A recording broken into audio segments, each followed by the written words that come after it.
Hello, everybody. Frank DeFreitas here. Welcome to another week of HoloTalk. The Dr. Jeong interview is coming up in just a moment. I just want to point one thing out. I'm going to give Dr. Jeong a fair shake here. He was in Venezuela, and he just got back, so the show was not put up on Sunday. It's going up on Tuesday, the 31st. So what I'm going to do is the next HoloTalk show is not going to be this Sunday.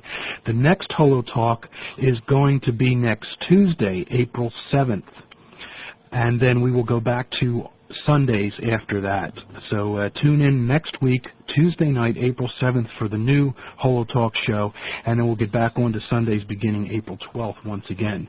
Dr. Jeong's interview ran over a little over 20 minutes long. It's a nice interview. He talks about his work with color holography, holography in education, a little bit about Integraph, and even a few comments on the AGFA situation. So it's a very interesting interview. So I want to thank you for tuning in, and let's just get right into the interview. And I'm not going to come back on after it's over, so I'll say goodbye now, and thank you very much for tuning into HoloTalk, and thanks for your patience this week for me getting it up a little bit late.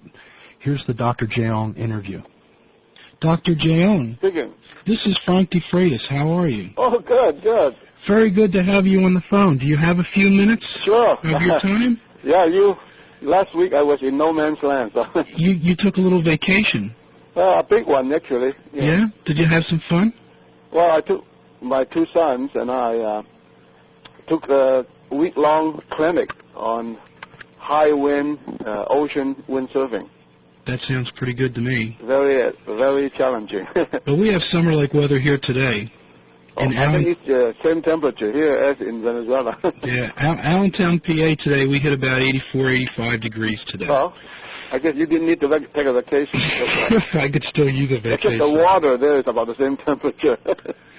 We're talking to Dr. Jeong, who is with Lake Forest College, and Dr. Jeong also runs the holography workshop programs and the symposium, the International Symposium for Display Holography. What's new out there that you can tell us about that's hot off the grill? Do you have anything that's absolutely positively new? The newest that we report, and as CNN had interviewed us on, is we can now make holograms whose image, has the same color as the object, that stays the same color no matter what angle you look at. It has both vertical and horizontal parallax, and does not fade away when you look at large angles. So, in other words, it's the same as having the real thing in a box. So we think that's pretty new, and making holographic optical elements, like making a hologram of a mirror. That mirror apparently inside the glass actually reflects white light. Mm-hmm. Incredible. So holographic optical elements in 3-color, we think there are many applications. Where are you doing the full-color holography at? Is there a studio somewhere out in the... We're doing it at Lake Forest College. Oh, right at the college. Right. It's the Center for Photonic Studies. When is the next symposium coming up? When is that going to be? At the new millennium. Oh, really? Every 3 years we have okay, so the 2000. International Symposium. So last year we just had the 6th one. I see. And we had 22 countries came. I have not been out there yet. Well, it's always the next time. I don't fly. I've never been. I'm 42 years old and I've never been on an airplane. Philadelphia is not so far, Yeah, I guess I could drive. What people do is make it part of a vacation. Mm-hmm. As people from Europe, they just take their family, and after the symposium or before, they go see the Grand Canyon. Oh, that's great. Well, what we can do in 2000, because 2000 is still pretty a long way, maybe I can come out with all the studio broadcasting equipment, and we can do some live broadcasting from the symposium. Well, I'm sure by that time, Internet will be even more fantastic, beyond imagination right now, I think. Now, do you have your workshops every year, or are they every 2 years? We've been having it since 1971. Every year? Every year. But for the first time, I'm going to take a sabbatical this summer, because I have never taken the summer off. Mm-hmm. Since 71? And then this year I retired from teaching. Oh, no kidding. I'm now emeritus. So instead I do research only, which allows me to have a completely free schedule. Mm-hmm. That's why I chose this last week to go windsurfing because that's the high wind season with El Nino going on down in Margarita Island. Mm-hmm. You're certainly not resting, huh? Oh, yeah.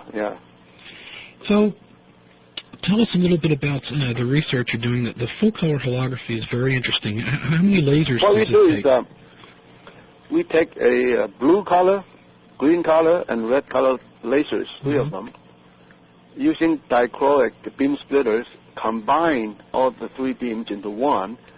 So it's very fantastic to see a white laser beam. Incredible. And with that one beam, we do Dennis shoot holograms exactly the way you do with one color. It's so simple. You put a full color object on the other side of the holographic plate and expose it once and develop it.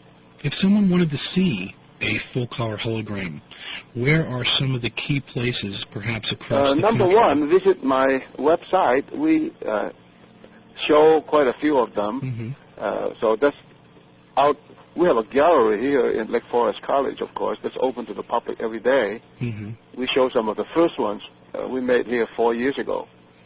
And but the CNN program, you want me to give the address? Yes, you go ahead and give the address, and let me remind the listeners that there will be a link right on the HoloTalk page right now. As you're listening to this show, you can click on that link and go to the Lake Forest College webpage for Dr. Jeong's lab. And the real audio player will continue to play in the background while you can take a look at all the fantastic work that they're doing out there. So why don't you go ahead and give them the web address in case they have... Right, the web address is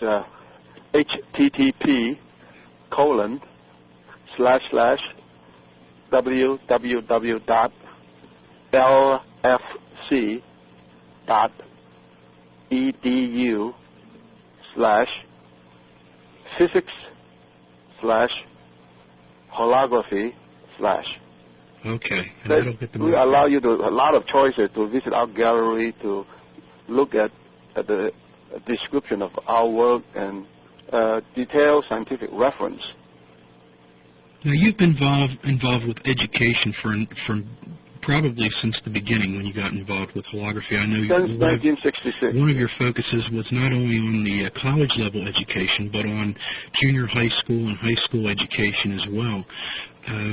How do you feel that holography is being represented in the schools now? Do you think it's grown, or has it sort of in fact, reached its peak? From my judgment, the educational application of holography is the area that will be constant, because education is constant. No matter what happens to the economy, no matter what happens to what's new, what's old, education is key. Mm-hmm. And holography, involving itself with 3 direct Nobel Prizes in physics. Mm-hmm. The Lippmann Nobel Prize in 1908, the Brock Nobel Prize in 1915, the Gabor Nobel Prize in 1971. Makes holography a very basic subject, meaning it is not a trick, not a fad. It is good science. Yes. So I had always been interested in making it understandable. So in about 11 years ago, the Thomas Edison Foundation funded a project in which I wrote a holography project book for children, for 12-year-olds. And in it, we just teach them how to make 7 kinds of holograms at home. Right now, using a total budget of $300, meaning about the money you need to buy a fair camera. Yes. But the $300, you buy your laser and all the optics, film, plates, everything you need to make those holograms. Mm-hmm. So I also made videos. So my project had been to, some schools get those booklets. This is a non-profit basis, Yes. It's a $2 book. Mm-hmm. So the philosophy is let children learn naturally, meaning do it first. Mm-hmm. Then when they are interested, they start wondering, how does it work? Then they have to find out how rainbows work, how soap bubbles give color, all the basic, how seashells, have all those nice colors, mm-hmm. and so forth. And all these ideas add together equal to a dentistry hologram. It's a wonderful opportunity to bring the science students together with the creative students as well, because in schools usually these two segments are fragmented. To sell this program, Yes. so to speak, I don't speak of this as science or art or whatever. Mm-hmm. It is just something to do, and some students would do it as art, some would do it as craft, some would do it as science. They can decide Yes. what it is. And so I have been doing school programs all around the country, and I'm doing teacher projects, meaning on Saturdays every year, science students from junior high or high school always have a so-called institute day. During that day, I would teach the science students how to make holograms, so then they can, of course, teach students locally. The objective of the whole project is to make holography a basic part of the science curriculum in junior high schools. In other words, everybody will have made a hologram when they have gone through junior high, so they know what the principles are involved. At that time, that's the time before they look at science in the wrong way.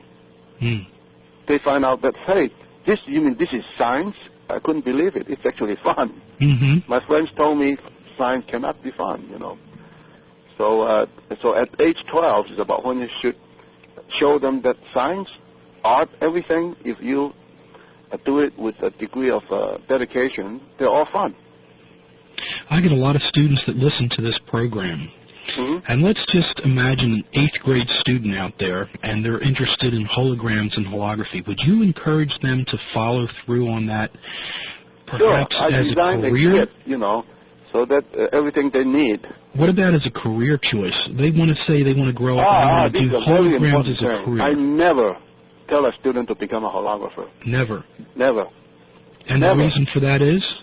The reason is I telling them to do it the way they want to learn to play the violin. You don't necessarily want to be a concert violinist.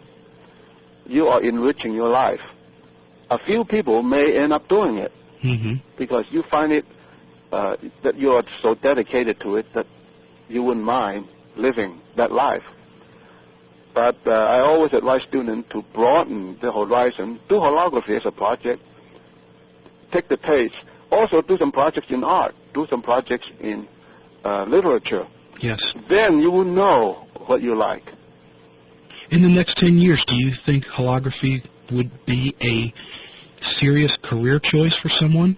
It certainly is a serious career choice right now. Now, here again, if they are interested in holography, I tell them to broaden their scientific base so that they can shift anytime, laterally, into our life. For example, the big application in holography in the next 10 years is computer memory. Yes. Holographic optical element to control light inside the computer chip, to distribute the information from one chip to another via light. That's the important use. Even now, the most important uses of holography, I have a Timex. I always wear cheap watches because I lose them when I'm windshield. But there's a hologram in there that you're looking right through.